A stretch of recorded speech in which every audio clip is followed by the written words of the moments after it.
Hi, everybody. Welcome to the Power Selling Podcast. I'm your host, Danna Crawford, the Power Selling Mom.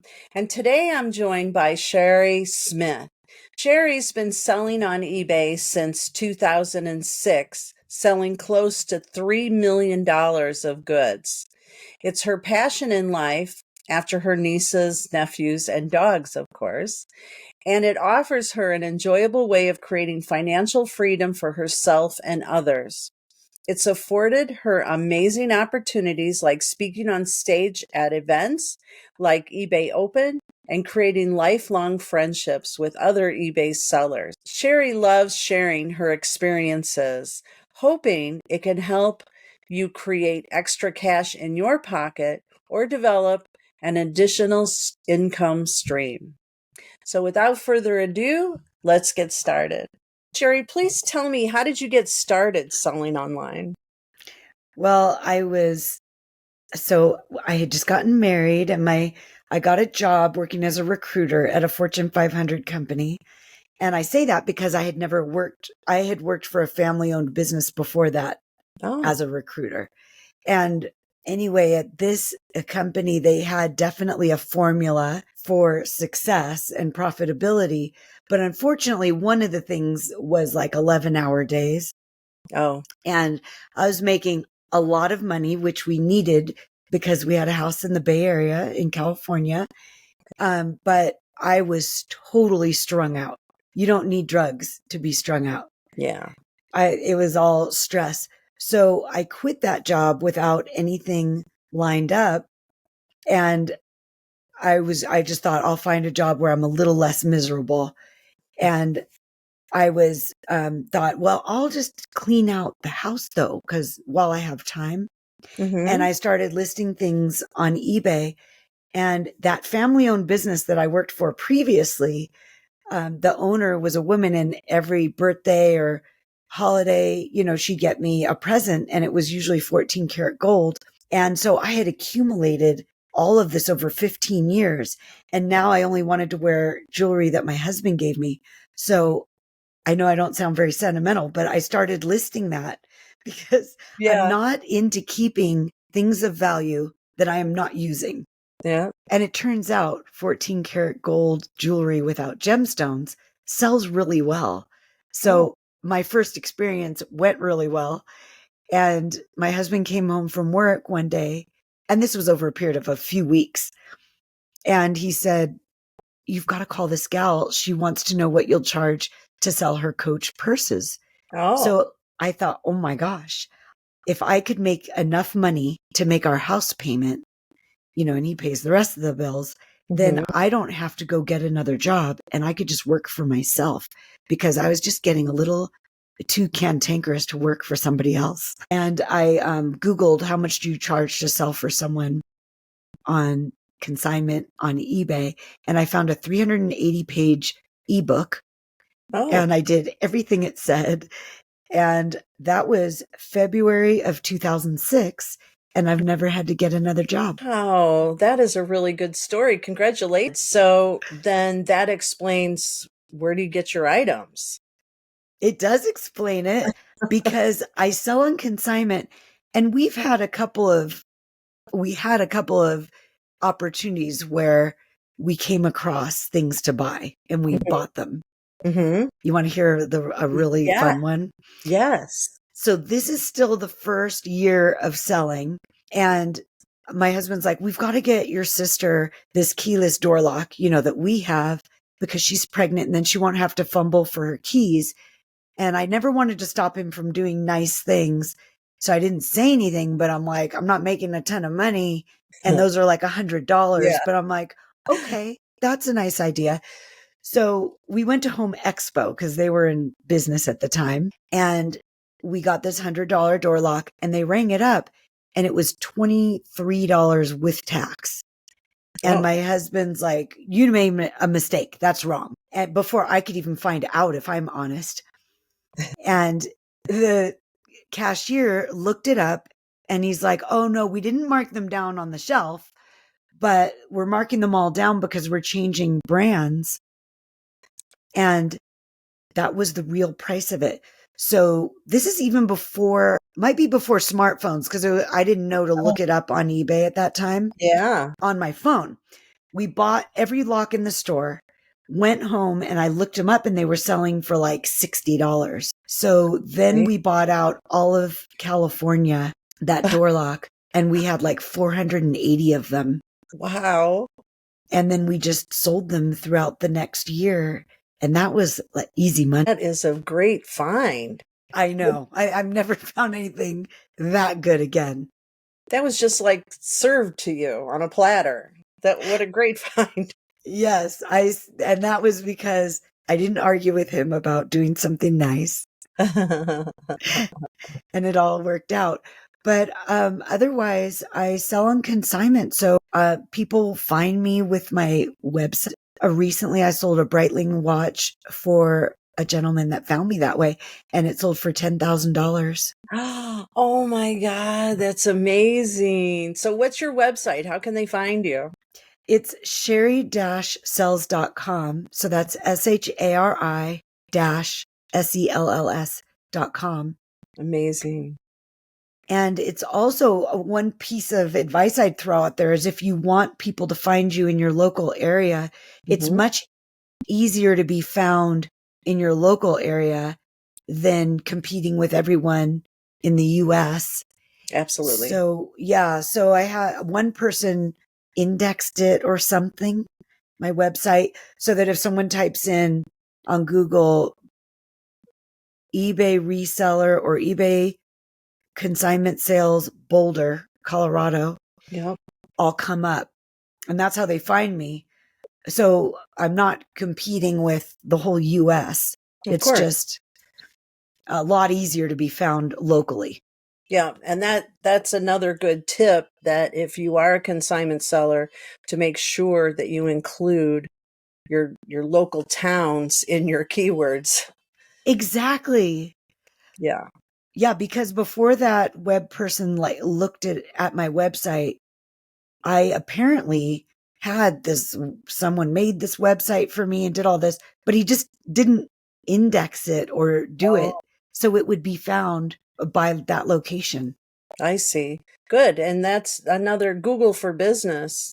To have a Google business page helps too. Yes, exactly. I have that too. And the whole purpose is just so that I'll come up if someone types eBay reseller near me. Yes, yes. In the habit of searching local, like nearest me, I'm looking for Starbucks nearest me, so Yeah, closest. exactly. Yeah. So it's helpful. What other advice do you have for new sellers? Okay, for new sellers, I want to say that someone asked me once, isn't it really easy to list on eBay? And I'm like, yeah, it is really easy using the app or, it's easy. It's also easy to lose money on shipping if the item isn't just some small little thing. And so one piece of advice that I have is use the shipping calculator and select calculated shipping and then put in the accurate dimensions and the accurate weight when packed.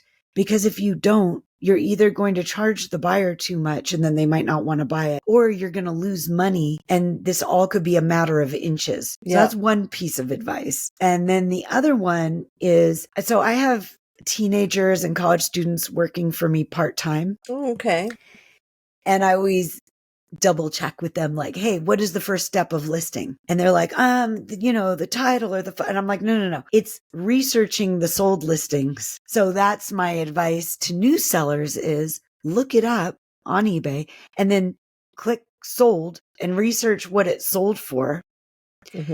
So that A, you can make sure it's worth your time. Yes. And B, you can get pointers about how to list it properly. What words should you use in your title?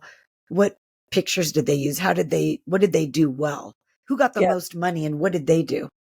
Yes, very good. Follow success, right? Yeah. That's it. Follow success. And I love your tip too about shipping, because so many people lose so much money on shipping and then they get discouraged. So they're losing money and it's discouraging, but calculated, that's a good tip. That's the answer. Yes. I have a client gave me these two deer that are for Christmas decorations, and they're like 21 inches. They're pretty big. And we just were looking at listing them today. She shipped them in a very big box to me. And because I'm in Colorado now, but I was telling my employee, helping him with the measurements for the shipping box.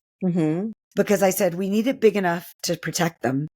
But just a couple inches more than 21 inches can add $20 to the shipping. And then in another dimension can add another amount of money. So it's okay if it's big. Just be careful about, maybe even find your box if you're new that it's going to go in, and then put those dimensions in there. And then you can use the shipping calculator to see what it's going to quote people. Yep. Good tip. Good tip. And I always suggest to use 90210 zip code. Well, from Florida. Beverly Hills. Oh, yeah, that's good. From Florida, I'll suggest that because it's the farthest one away. So if you know how much it is, and that's easy to remember, 90210, and it's easy to remember, then you can check out the shipping to a faraway point. Now, you're in Colorado, so you're in the center. What would you do? Would you check Florida, and where would you check? You're so funny, because I was in California until 5 years ago. And in California, I would put 10001, which is New York. Being in Colorado, I would probably put an East Coast zip code, because regionally, for some reason, they act like California is right next door. It's not that far from me. Right. So far away from me now is Maryland. What is the number one way to increase profitability, would you say? Well, so this ties in also with researching items before selling them. And just a little bit of background is that not just in the beginning, but I'm constantly working to improve this, where I'd get things to sell and it's almost like, well, it's worth something, so I should sell it.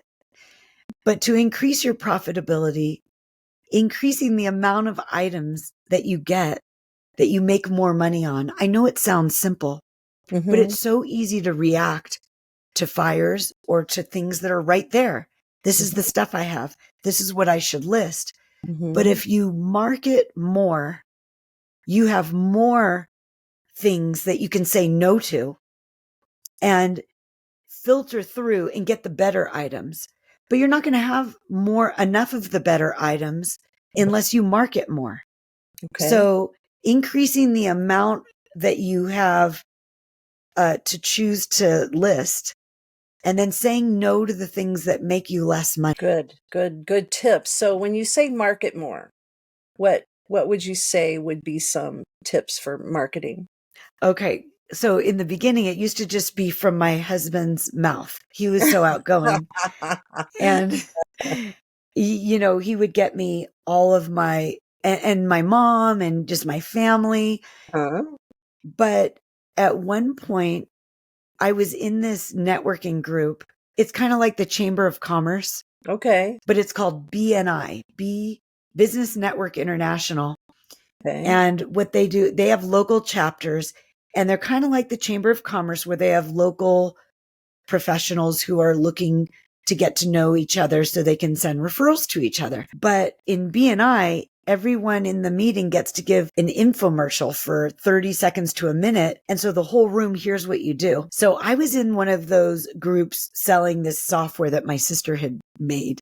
And that's really hard to sell. Got a long sales life. I don't know how to describe it.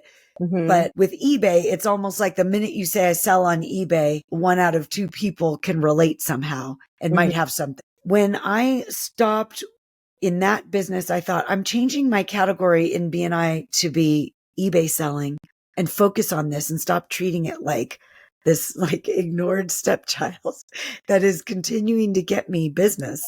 And that's one form of of marketing is actually going to a local business group and telling people about it. And that's where I get, even now, I'm still in one of those in Colorado, and I get about 30% of my business from that.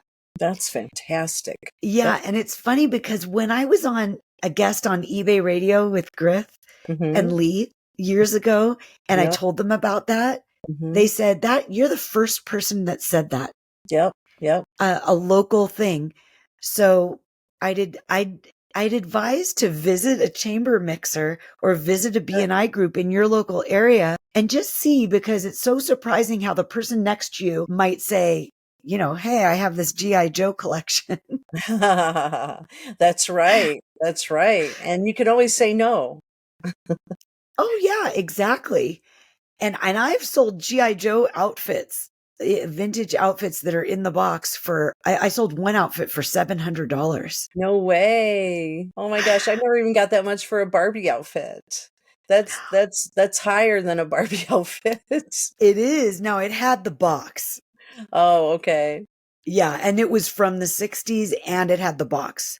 So the box made a big difference. This Wow. guy was meticulous. And then another form of marketing is like have a website that's Okay. indexed so people can find you that way. Hmm. And then maybe on Instagram, on Facebook. Those are other ways to market locally. I'm trying to think of what else. Yeah, I But remember it used to be MySpace. That would be yeah, yeah. that's where it all started. Oh, and even, you know what? Going to an eBay seller group, There you go. because some people want to deal with some things and some want to deal with other things. That's right. And you have an eBay seller group. So tell us about it quickly. Yes, I run the Boulder Front Range eBay seller group, and it's new. We started with the eBay kickoff party for eBay Open that you gave us all kinds of great List Perfectly swag Oh, for. that's right. Yes, they sent the swag. Yes, the tie-dye sailor hats were really cute. Oh, Those were good. popular. I don't know if it's called a sailor hat, but I think they're bucket hats. yeah, bucket hat. That's right. Yeah, that was great. What an honor for you to have be a part of that kickoff party. Yes, it was fun. We had 28 people at Yeah, ours, and it was a blast. yeah, yeah. So for those that don't know about that, could you fill us in on eBay Open, maybe? Yeah, so eBay Open is a once a year convention that is now online, but who knows? Maybe we'll get back to being in person. Fingers crossed. Yes, because when they do have it in Las Vegas in person, I like playing blackjack. I love mingling with, other eBay sellers, Yep, and it's really a blast. But you can also mingle online in their networking rooms. And to make it in person a little bit this last year, they had some local kickoff parties, and our little Colorado group had a blast. that's great. Yeah, and I should say that eBay's experts have, their sessions that you can join, Yep, and you can learn all kinds of amazing stuff for 3 days and just do the ones you want. And yep. it's free online. Amazing. On virtual. Great, because then, well, I know those of us that have always gotten together, we love getting together and when we're, together, but we can still mingle online. And I love the fact that eBay did the kickoff parties around the country. And I was able to go to Atlanta. I went to the Atlanta one and it was great. So it was like, was that like the launch of your meetup? First meeting, yeah. Wow, what a great way to start. Yeah, that's the thing that gave me the kickoff to get started, Yeah. because I was nervous about being responsible for starting a group, but I'm so glad I did, because it really is fun to hang out with other sellers. It is. It is. So if you go to eBay seller events, you can find a group near you. And if you can't find one, you can start one. And it's Yeah, very rewarding. yeah, it is. So you said you had some employees. So what do you have them do? So I have been hiring teenagers, like I started with teenagers in the neighborhood Oh, for years. And then like through high school, and then sometimes they work part-time in college, and it turns out they multiply, because they'll be like, "Oh, my friend's looking for work." oh, And I'll be like, does she have good attention to detail, and does she like dogs? That's like number one. That's my number one question, because I have 2 dogs. okay. They have to like my dog. But anyway, to get to what they do, I start them off with taking the pictures. Okay. So I'll do the drafts, and then or I'll have one of my more experienced employees do a draft, and then they'll do the pictures. So I parcel out the work, and I like it where it, uploads directly from your phone. So, you just click upload from mobile device and it gets it from your phone. And I show them what pictures to take, how many. I have one area for clothing and another area for smaller items. And then I'll have them, after they've learned that and do that well, I'll have them do the draft. So they start by researching the item and then creating the draft. And then I'll check it over before it goes live. And really give them a lot of instruction. And sometimes they'll get trained in specific items that I have, and then it'll be a whole other training for other types of things. Okay. So do you have them take pictures with their own phones, or do they use your phone? They use mine. So I now have an iPhone, but for the longest time I had a Samsung Note phone. Well, And it turns out, thank you, that takes good product pictures. Yeah, it does. An iPhone will soften your skin nicely.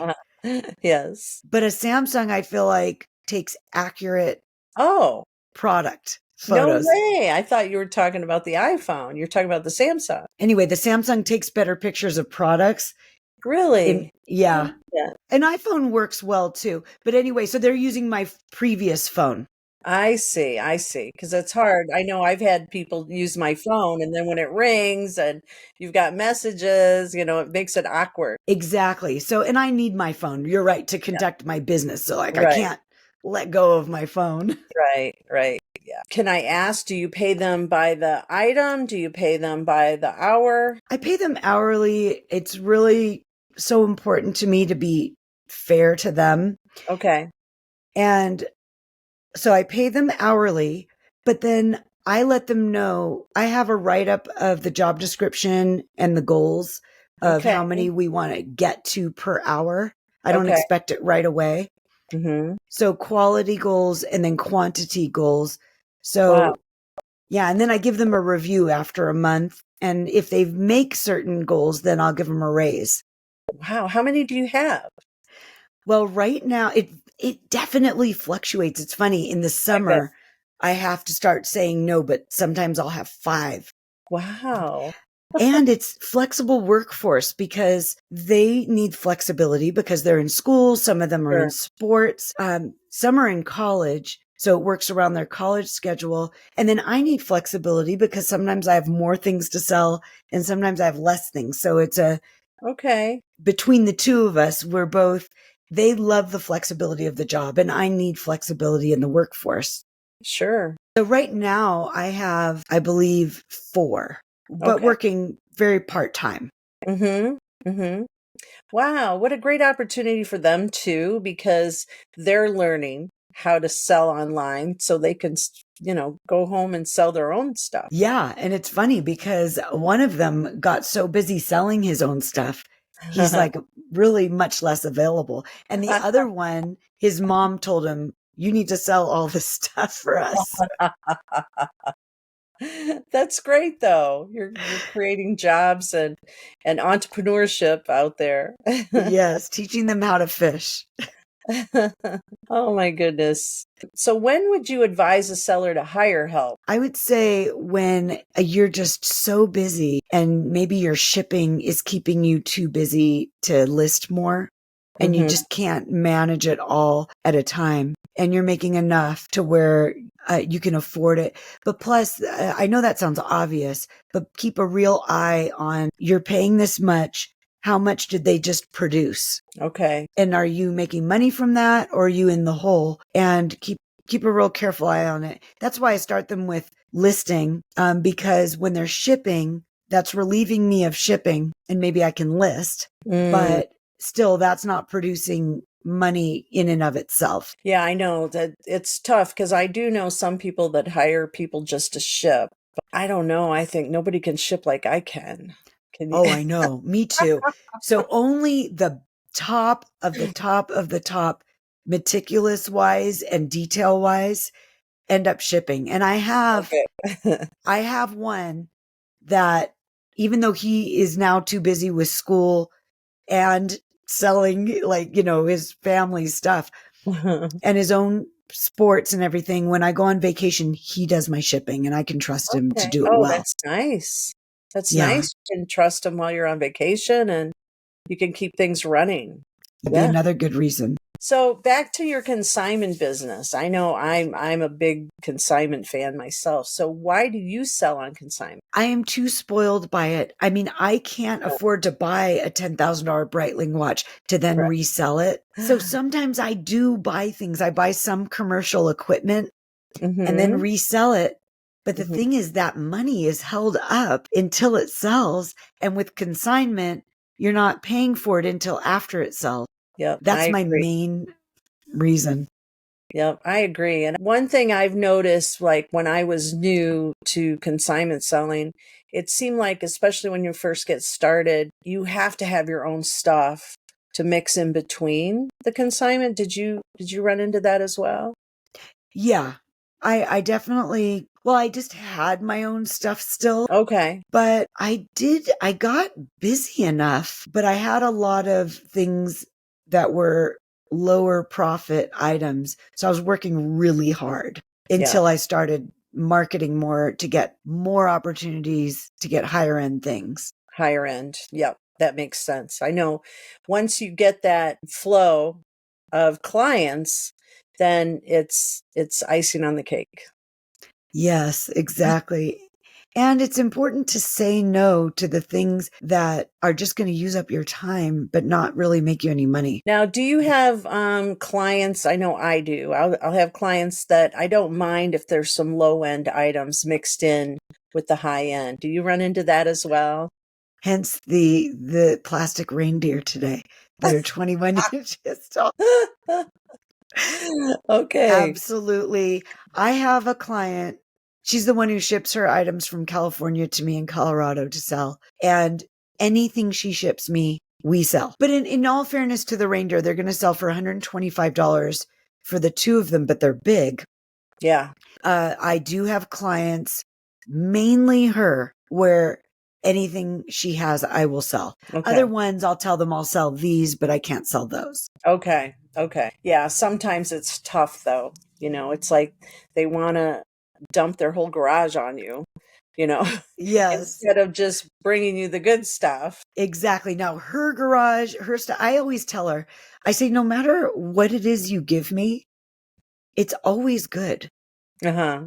I Nice. mean, yeah. So in general, her things are overall, pretty expensive. Whereas other people, their, clothing, it's really hard with clothing. You have to make sure there aren't like thousands of that Right. because, and that's going to go, I have to make sure I say this, that check Terapeak, which is available through Seller Hub, Yes. because you want to check the sell through rate. Because Okay. even I used to search and say, oh, well, this yellow Banana Republic dress sold for $25. That's not very good, but at least it sells.